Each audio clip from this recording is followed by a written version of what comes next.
Have you ever heard thunder and thought it sounded like something else? Maybe a loud crash or a deep rumble? But what if it sounded like a dinosaur? No, I'm not kidding. This actually happened. Let's travel back to a seemingly ordinary day in Utah, where a storm was brewing. But this was no ordinary storm.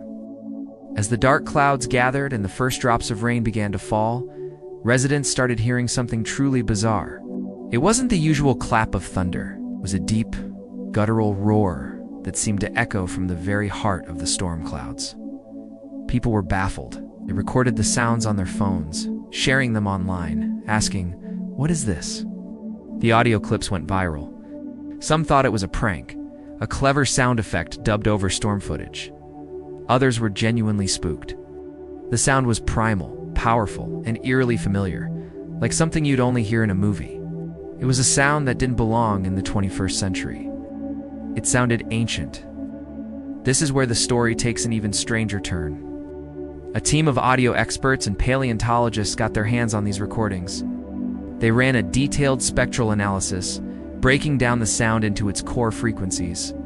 At the same time, paleontologists were working on recreating the vocalizations of dinosaurs that once roamed that very region millions of years ago, specifically the mighty Allosaurus.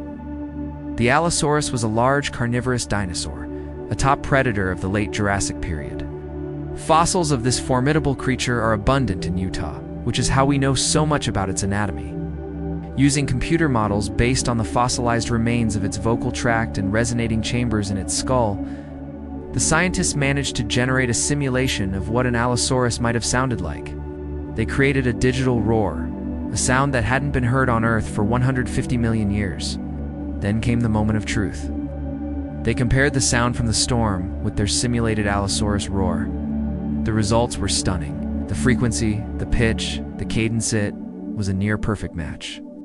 The storm in Utah was producing sounds that fell directly within the predicted vocal range of an Allosaurus.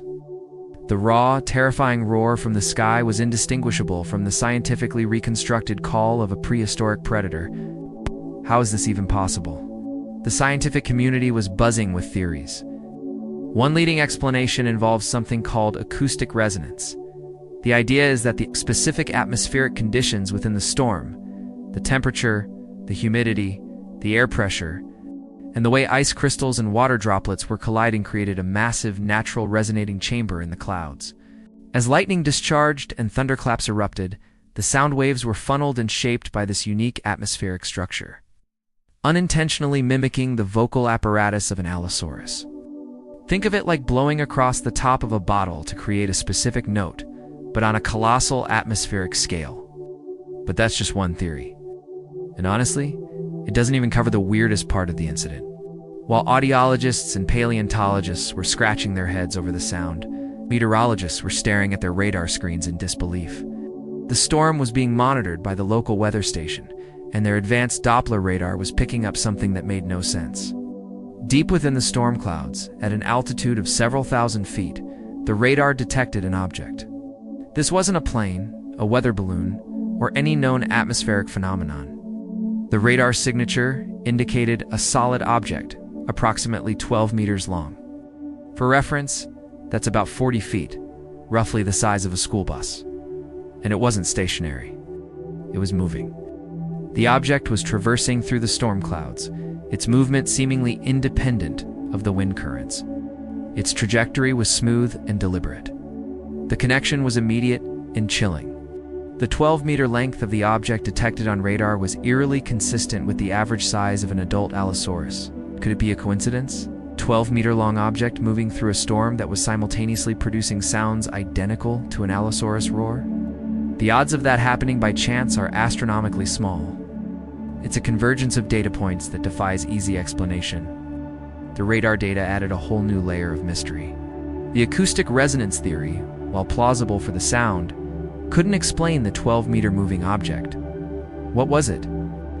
Some have proposed exotic weather phenomena, like an unusually large and dense formation of hail and ice, known as a megachromatere. However, these typically fall from the sky. They don't usually cruise through the clouds on a controlled path. They certainly don't have a consistent 12-meter signature. This is where we step into the realm of high strangeness. Could the two events, the sound and the object, be directly linked? Did the object itself somehow cause the sound? Or was the object drawn to the storm because of the sound? The mystery deepens when you consider that the object was only visible on radar.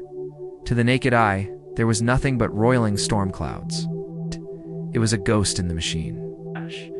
A digital specter that perfectly matched the size of the beast whose roar was terrifying the people below. The incident sparked a firestorm of speculation online.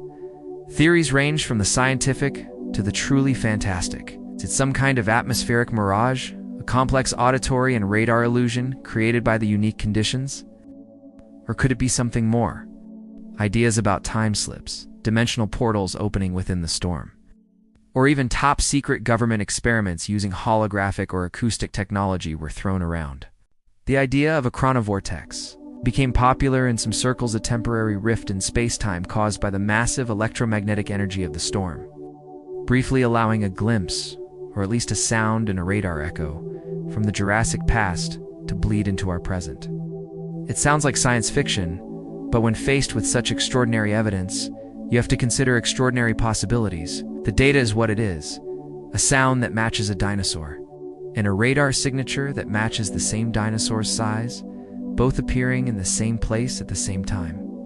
Mainstream science has struggled to provide a cohesive explanation that accounts for all the facts. The acoustic resonance theory for the sound and the megachromadeer theory for the radar object are treated as two separate, unrelated anomalies that just happen to coincide. But for many, that feels like too big of a coincidence to swallow. What really happened that day in Utah? Did a storm simply create a 1 in a billion acoustic fluke, while simultaneously hosting an unrelated and equally rare radar anomaly? Or did the people of Utah bear witness to something far more profound? A fleeting, terrifying echo of a world that vanished 150 million years ago, brought back to life for a few moments by the fury of a storm. The recordings still exist, the radar data is still on file, but the answers remain elusive, lost in the clouds. It serves as a powerful reminder that even in our modern world, there are still mysteries in the sky above us that defy our understanding, and sometimes those mysteries roar. Thanks for joining me on this dive into the unknown. If you enjoyed this, make sure to like, subscribe, and hit that notification bell so you do and miss our next exploration into the world's strangest phenomena. See you next time.